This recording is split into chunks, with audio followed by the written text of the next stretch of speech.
Assalamualaikum warahmatullahi wabarakatuh. Salam sejahtera dan salam hormat saya ucapkan kepada para hadirin sekalian.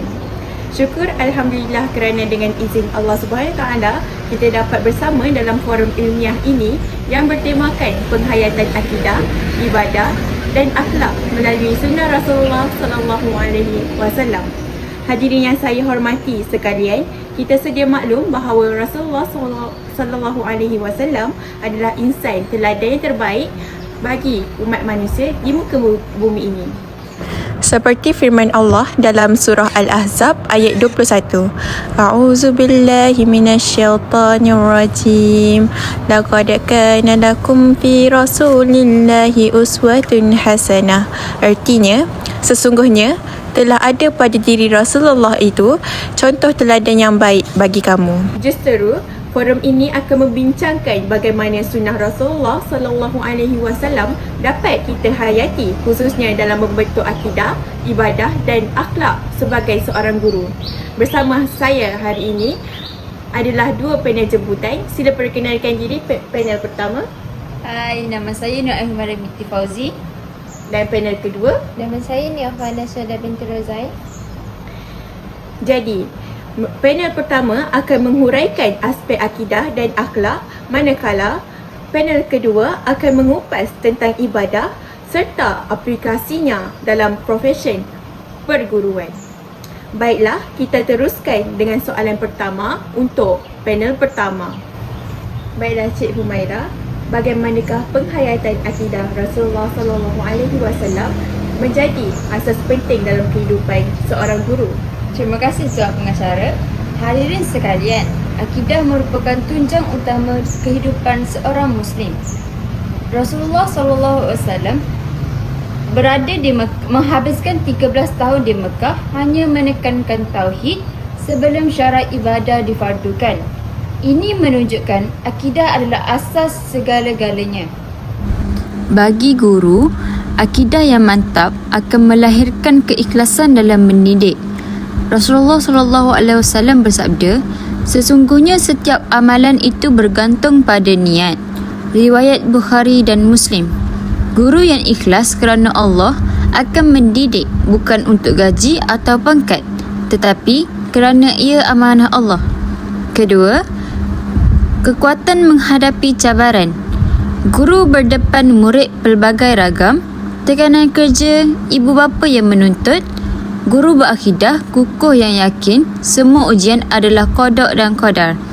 Dia tidak cepat putus asa. Sebaliknya, menjadikan cabaran itu sebagai peluang pahala. Ketiga, integriti dan prinsip. Rasulullah SAW menolak tawaran Quraisy kerana mempertahankan tauhid. Begitu juga dengan guru. Jangan tergoda dengan rasuah, pilih kasih atau malas bekerja. Terakhir sekali, mendidik murid dengan asas imam. Guru mesti mengingatkan murid bahawa Allah Maha melihat. Sebagai contoh, bila murid meniru, guru tidak sekadar menghukum, tetapi menegaskan Allah tetap melihat walaupun tiada pengawasan. Kesimpulannya, akidah yang kukuh akan melahirkan guru yang ikhlas, sabar, berprinsip dan sentiasa meletakkan Allah sebagai tujuan utama dalam mendidik. Terima kasih Cik Humaira. Baiklah, soalan kedua bagi panel kedua. Cik Nia, bagaimana pula dengan ibadah Rasulullah Sallallahu Alaihi Wasallam yang boleh dijadikan teladan dalam kehidupan seharian kita sebagai seorang guru? Baiklah, terima kasih Cik Pengacara. Hadirin sekalian, ibadah bukan hanya sekadar solat ataupun puasa, tetapi ia adalah keseluruhan kehidupan kita yang diniatkan kerana Allah Subhanahu Wa Taala. Jadi, Rasulullah Sallallahu Alaihi Wasallam adalah merupakan contoh teladan yang terbaik dalam ibadah kita. Ibadah Rasulullah Sallallahu Alaihi Wasallam sebagai teladan. Yang pertama, solat. Baginda SAW tidak pernah meninggalkan solat walaupun dalam perang. Solat mendidik disiplin dan ketenangan. Guru yang menjaga solat tepat pada waktu akan lebih sabar dan fokus dalam mendidik. Yang kedua, berpuasa. Selain di bulan Ramadan, baginda berpuasa pada hari Isnin dan Khamis. Puasa ni melatih kawalan diri dan kesabaran. Guru yang berpuasa akan lebih sabar dengan karenah murid-murid mereka. Yang ketiga, berdoa. Rasulullah SAW sentiasa berdoa. Guru boleh berdoa sebelum masuk ke kelas. Ya Allah, bukakanlah hati muridku untuk menerima ilmu yang akan ku sampaikan. Doa ini akan menambahkan keberkatan dalam pengajaran. Keempat dan terakhir, zikir dan Al-Quran. Baginda sentiasa berzikir. Zikir ini menenangkan jiwa guru yang terbeban dengan kerja mereka. Membaca Al-Quran pula dapat mendidik jiwa agar lebih dekat lagi dengan Allah SWT. Contoh aplikasi, guru sewajarnya membaca doa sebelum mengajar bersama murid-murid, menanda latihan dengan ikhlas tanpa keterpaksaan dan menganggap kerja sebagai suatu ibadah. Jadi kesimpulannya, ibadah dapat menguatkan jiwa seorang guru, memberi ketenangan dan menjadikan mereka teladan yang baik kepada murid-murid. Terima kasih Cik Nia atas pencerahan itu tadi. Sungguh jelas apa yang dikatakan oleh Cik Nia tentang penghayatan ibadah Rasulullah SAW sebagai seorang guru. Baiklah Cik Humaira, soalan seterusnya, bagaimana dengan akhlak Rasulullah SAW dan kaitannya dengan profesi perguruan? Rasulullah SAW adalah insan berakhlak mulia. Sayyidatina Aisyah radhiyallahu anha berkata, akhlak Rasulullah itu antara Al-Quran. Itu adalah Al-Quran. Dalam profesi keguruan, antara akhlak baginda yang mesti dicontohi: 1. Kejujuran dan amanah. Rasulullah SAW digelar Al-Amin, guru yang amanah, tidak culas, tidak mengabaikan kelas dan tidak mengelak dalam tugas. Yang kedua, sifat lemah lembut. Baginda mendidik dengan hikmah, bukan dengan marah-marah.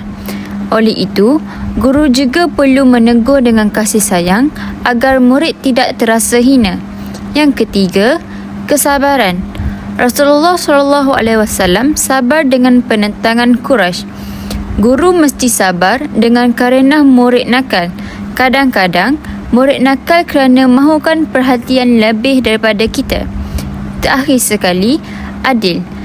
Rasulullah SAW berlaku adil kepada semua orang. Oleh itu, guru juga mesti adil, tidak pilih kasih kepada murid yang pandai sahaja. Kesimpulannya, akhlak Rasulullah SAW dia menjadikan guru dihormati murid, dipercayai masyarakat dan menjadi teladan dalam kehidupan seharian. Terima kasih Cik Humaira atas penjelasan itu tadi.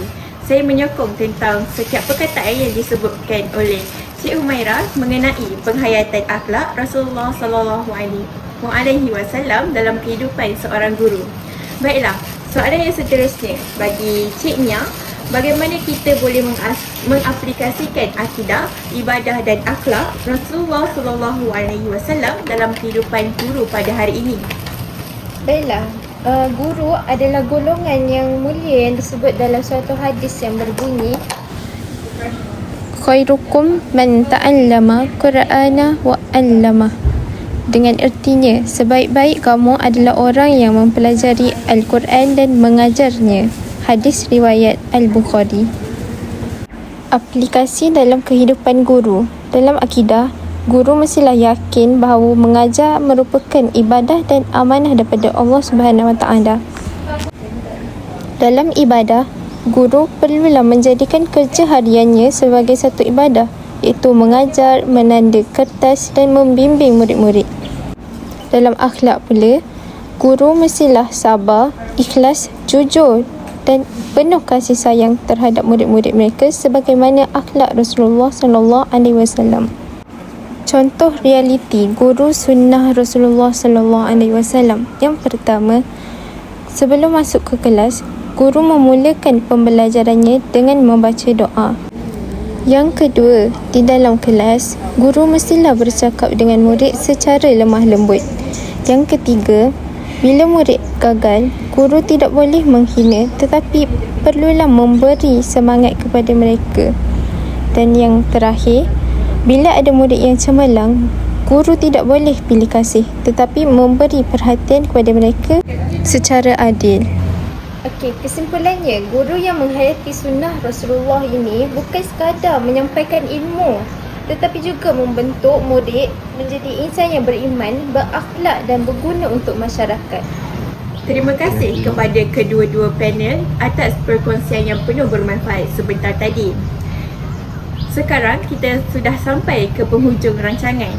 Sebagai kesimpulan pada forum ini adalah Sebagai kesimpulan forum kita pada hari ini ialah akidah melahirkan guru yang ikhlas, sabar dan berprinsip.